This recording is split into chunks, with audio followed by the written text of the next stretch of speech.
आयजा एक खूबसूरत लेकिन साधारण लड़की थी, लेकिन उसकी जिंदगी में एक अनोखा राज छुपा था। जब से वह जवान हुई थी, उसे एक ही सपना बार बार आता था।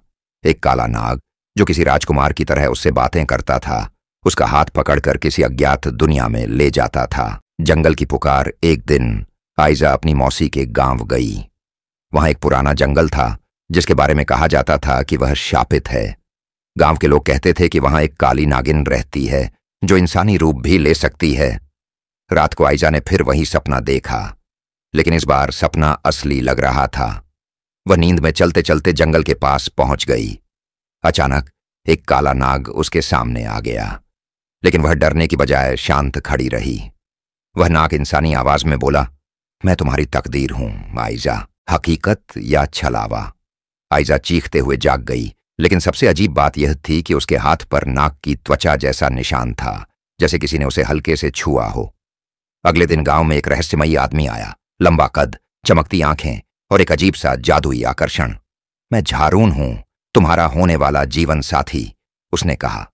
आयजा हैरान रह गई। वही चेहरा, वही आंखें जो उसने अपने सपनों में देखी थीं। लेकिन यह कैसे संभव था? नाग का सच। धीरे धीरे झारून ने आयजा को बताया कि वह असल में एक नागलोक का राजकुमार है।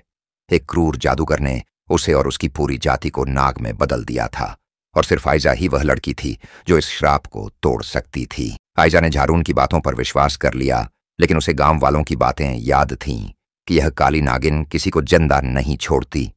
वह डरी हुई थी, लेकिन झारून की मोहब्बत में बंध भी चुकी थी। क्या वह सच में एक नाग था, या यह सब बस एक छलावा था? आयजा अकेली जंगल में गई और उसने झारून को अपनी असली शक्ल में देखा। एक विशाल काला नाग जिसकी आंखें जलती हुई आग की तरह लाल थीं। वह पीछे हटने लगी, लेकिन झारून ने फिर से इंसानी रूप ले लिया और कोमलता से बोला, अगर तुम मुझसे प्यार करती हो तो मुझ पर यकीन करो। तुम ही वो लड़की हो जो मुझे इस श्राप से मुक्त कर सकती है। झारून ने आयजा से कहा कि अगर वह उससे शादी कर ले तो यह श्राप टूट जाएगा, लेकिन एक शर्त थी। शादी की पहली रात आयजा को उसकी असली नाक वाली शक्ल नहीं देखनी थी। अगर उसने उसे नाग के रूप में देख लिया तो झारून हमेशा के लिए नाग बन जाएगा।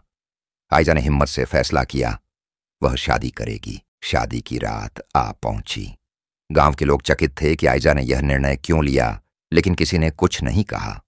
झारून ने आयजा से कहा कि रात में कमरे में दिया न जलाए और सिर्फ उस पर विश्वास करे। आयजा ने वादा किया, लेकिन जैसे जैसे रात बीतने लगी उसका मन बेचैन हो गया। आखिर ऐसा कौन सा राज है जो उससे छिपाया जा रहा है? वह सब्र न कर सकी और दिया जला दिया, और जैसे ही प्रकाश फैला उसने देखा कि झारून बिस्तर पर नहीं था, बल्कि एक विशाल काला नाग कुंडली मारकर बैठा था। जैसे ही झारून की आंखें खुलीं, वह दर्द में चिल्ला उठा, तुमने मेरा विश्वास तोड़ दिया आयजा। धरती कांपने लगी, दीवारें हिलने लगीं। झारून की इंसानी रूप धीरे धीरे गायब होने लगी और वह पूरी तरह से एक विशाल नाग बन गया।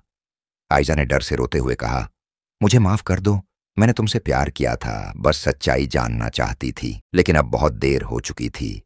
झारून की आंखों में आंसू थे, लेकिन वह अब कभी इंसान नहीं बन सकता था। प्यार विश्वास मांगता है आयजा, और तुमने मुझ पर शक किया। अब मैं हमेशा के लिए नाग बन चुका हूं। झारून अंधेरे में गुम हो गया और आयजा हमेशा के लिए अपनी मोहब्बत खो बैठी। वह जंगल में चीखती रही, लेकिन झारून कभी वापस नहीं आया। कहते हैं कि उस जंगल में आज भी एक काला नाग है जो रात के सन्नाटे में किसी का नाम पुकारता है। आयजा। समाप्त।